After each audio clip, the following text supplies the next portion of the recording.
इंद्र ने मेघमालाओं से कहा,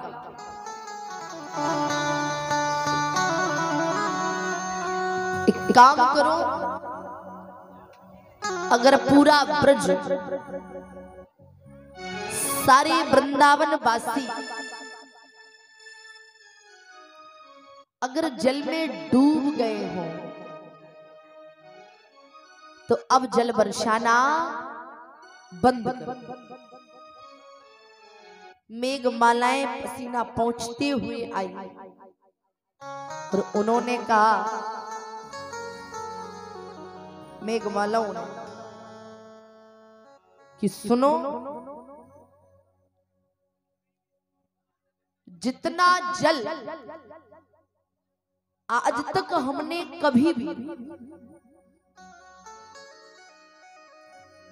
भी प्रलय काल में भी नहीं बरसाया, उतना जल हमने केवल 7 दिन में बरसाया। तो इंद्र ने कहा, फिर तो पूरा ब्रज डूब गया होगा। सब लोग हंस के बोले। मेघमालाओं ने कहा, ब्रज डूबना तो दूर, ब्रजवासी तो बहना तो दूर, वहां तो रज धूल उड़ रही है। मेरा बालकों से निवेदन है कि उस पंखे को बार बार टच ना करें। कोई कार्यकर्ता आके उस पंखे को चालू कर दे, है ना, बालकों को हाथ ना लगाने दे। निवेदन करना चाह रही थी।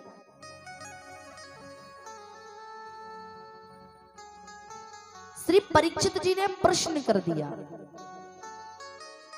कि अगर निरंतर जल बरसाया गया, निरंतर, तो वो जल गया कहां? अगर कहे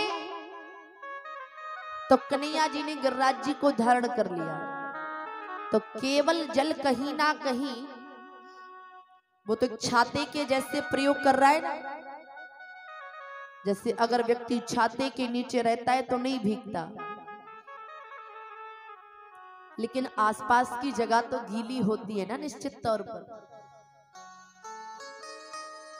और वहां तो रज धूल उड़ रही है। आखिरकार वो रज धूल उड़ क्यों रही है? बताओ। श्री सुखदेव जी ने कहा, परीक्षित जी, वृंदावन में जल बरसने का कारण तो ये रहा कि ठाकुर जी ने गिरिराज जी की पूजा कराई, लेकिन ब्रज में जो रज धूल उड़ रही है ना, इसके एक नहीं अनेकों कारण हैं। पहला कारण कि महाराज जो शेषनाग जी है ना, वो गिरिराज जी के चारों तरफ से महाराज जैसे अंटा लगा के बैठे, कुंडली मार करके बैठे, कि बाहर का बरसा हुआ जल भीतर ना आ पाए। और एक कुन्ने पर बैठ करके बाबा अगस्त जी जल पी रहे हैं, और एक कुन्ने पर सुदर्शन चक्र बैठ करके जल को सुखा रहा है। परीक्षित जी कहते हैं, ये आखिरकार अगस्त जी जल क्यों पी रहे हैं, इसका क्या कारण है? तो सुखदेव जी कहते हैं, राजन परीक्षित जी, ये कथा आती है राम अवतार से। जब प्रभु परमात्मा श्री राम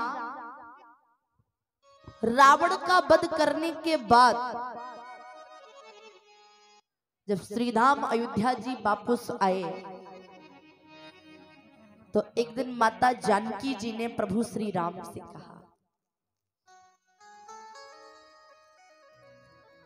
सरकार, अब इस पृथ्वी पर ऐसा कोई संत ही नहीं है